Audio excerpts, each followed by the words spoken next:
kita akan membahas target costing, materi kita yang terakhir ya untuk menghadapi ujian tengah semester. Ini materi pertemuan ke-7 ya. Saya mengharapkan Anda betul-betul memperhatikan penjelasan materi ini ya, supaya nanti Anda betul-betul siap untuk menghadapi ujian yang akan saya uji kepada Anda. Oke, nah ini materi ini juga akan masuk dalam ya ujian online kita. Nah, mohon diperhatikan. Tetapi sebelum saya jelaskan, jangan lupa Anda subscribe, Anda like, serta Anda komen ya di YouTube Ardos Channel. Oke, baik. Nah, target costing. Kalau dikatakan target costing berarti ada suatu target biaya yang akan dilakukan ya sebelum perusahaan melakukan proses produksi. Nah, di mananya bahwasanya target costing ini dilakukan dengan cara melihat ke pasar, melakukan survei ke pasar. Seberapa besar kemampuan daripada konsumen untuk membeli produk kita? Ya, contoh, bahwasanya saya lakukan survei ke lapangan, ternyata kemampuan daripada konsumen di lapangan atas produk yang akan saya hasilkan, ini masih survei. Oh, ternyata kemampuannya adalah 40.000. Maka saya selaku pihak perusahaan akan berupaya melakukan proses produksi di bawah 40.000. Karena nggak mungkin kemampuannya 40.000, saya produksi 40.000 target biayanya. Maka nggak ada laba saya.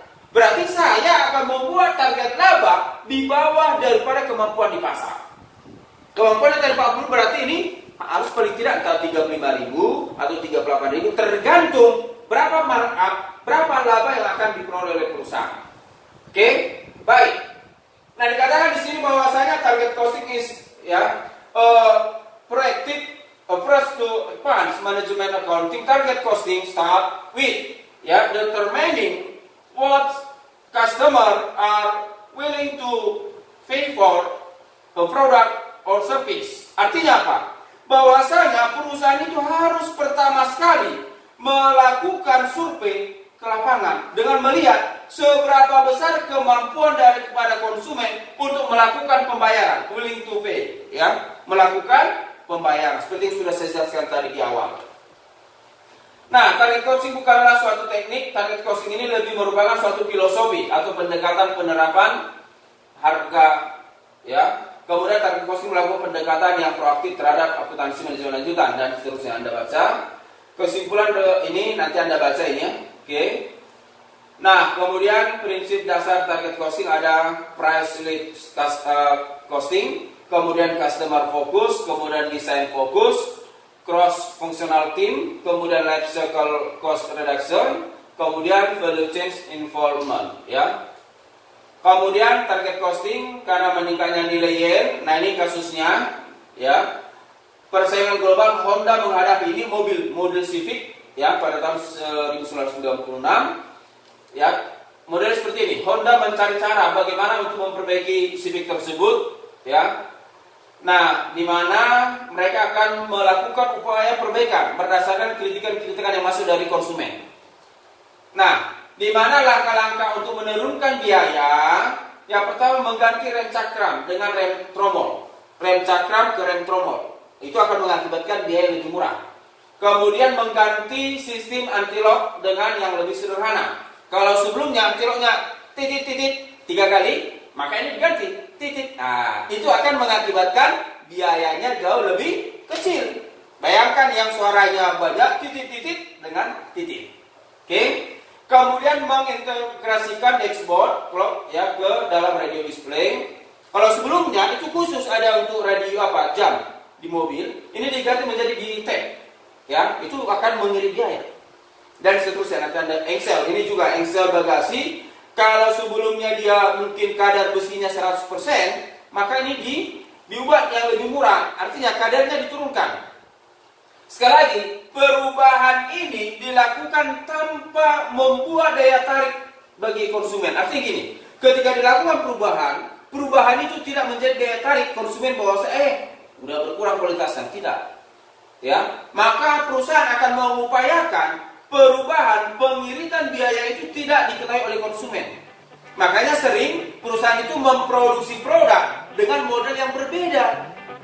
Padahal model yang berbeda ini dari segi biaya sebenarnya udah jauh lebih kecil. Ya, tapi karena dimodifikasi, maka konsumen tidak melihat lagi bahwa ada yang di seperti Excel tadi, Excel sebelumnya kualitas 100 menjadi 75 atau 50. Itu nggak tahu konsumen, karena dia model sudah lebih canggih, ya. Kemudian contoh, ya, laporan laba ruginya ini, ya, penjualan bisa nanti Anda perhatikan di buku kita, ya, buku akuntansi manajemen, ya, bab 5. Oke, silakan Anda perhatikan di sini. Nah, baik. Biaya variabel, biaya tetap, ya, dapat labanya ini. Kemudian PT Cantika memiliki total aktiva 4 juta dan manajer mengharapkan tingkat pengembalian rate of return-nya 10%. Diminta tentukan jumlah kelebihan kekurangan laba berdasarkan volume dan seterusnya, nanti Anda baca, ya. Laba tahunan yang diharapkan 4 juta kali 10 400, laba yang sebenarnya dari soal 300. Berarti ada kelebihan target laba 100. Ini kelebihan target laba. Biaya diprediksi variabel tetap, total biaya 2 juta 100. Laba yang diharapkan 500. Laba yang diharapkan soal yang B, ya. Berarti total target biayanya, ya, total target penjualannya, total biaya produksi, baik tetap biaya variabel ditambah dengan laba yang akan diharapkan, maka diperoleh 2.600.000. Dibagi dengan kuantitas yang dijual 200.000, maka diperoleh harga jual per unitnya 13. Yang C, bahwasanya biaya variabel manufakturnya 600 bagi kuantitas yang diproduksi, maka diperoleh $3 atau Rp3. Harga jual sebagai persentase manufaktur variabel, ya, bahwasanya harga jualnya 13 bagikan biaya variabel manufaktur, maka diperoleh persentasenya 133,33%. Artinya apa? Bahwasanya biaya manufaktur, biaya harga jual itu adalah 433,33% dari biaya manufaktur variabel. Itu artinya nih. Kemudian unasset net cost, penjualan dan administrasi variabel 300, biaya tetap 1.200.000 dari soal, total, ya, 1.500.000. Kemudian biaya manufacturing variabel 600, ya. Maka kalau kita hitung markup biaya manufaktur variabel untuk menutupi unasset net cost 250%. Artinya 1.500.000 bagikan 600 dapatlah 250%. Yang D, laba yang diharapkan 500, biaya manufaktur variabel 600, markup tambahan atas manufaktur variabel untuk mencapai laba yang diharapkan 5, laba yang diharapkan bagikan dengan biaya variabel manufaktur dapatlah 83,33%. Penjualan yang diproyeksi, target penjualannya 360 kuantitas, lihat dari soal, ya, dari buku kita, ya. Kemudian dikali target penjualannya, harga jualnya 9, maka diperoleh 3.240.000. Ya, tolong Anda perhatikan ini karena akan ada materi ujian kita online. Kemudian laba yang diharapkan 500. Berarti target cost-nya, target biayanya selisih penjualan dibanding dengan target laba. Maka diperoleh 2.740.000, inilah target costingnya. Oke, guys. Baik, kalau ada mau ditanya silakan Anda berikan komen di, ya, penjelasan video, di video penjelasan materi kita. Berikutnya kajian costing, nanti Anda bacalah teorinya, ya. Oke. Saya kira cukup pertemuan kita mengenai target costing. Lebih lengkapnya silakan Anda baca di buku, ya.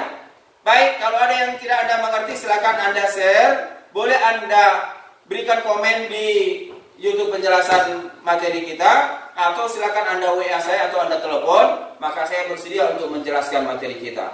Saya kira cukup pertemuan kita mengenai target costing. Sampai ketemu di waktu ujian. Saya mengharapkan Anda ulang kembali semua penjelasan materi-materi yang sudah saya sampaikan kepada adik sekalian, baik secara langsung kita bertatap muka waktu di kelas atau di YouTube yang sudah saya share, ya. Silakan Anda ulang-ulang kembali. Saya mengharapkan, ya, baik dia materi perkuliahan, baik dia materi presentase kelompok-kelompok, baik di grup Anda dan di grup yang lain, tolong Anda pelajari karena akan itu merupakan bagian dari materi ujian ujian tengah semester kita. Saya kira cukup. Sampai ketemu di UTS. Berjuanglah Anda untuk meraih mimpi Anda. Horas.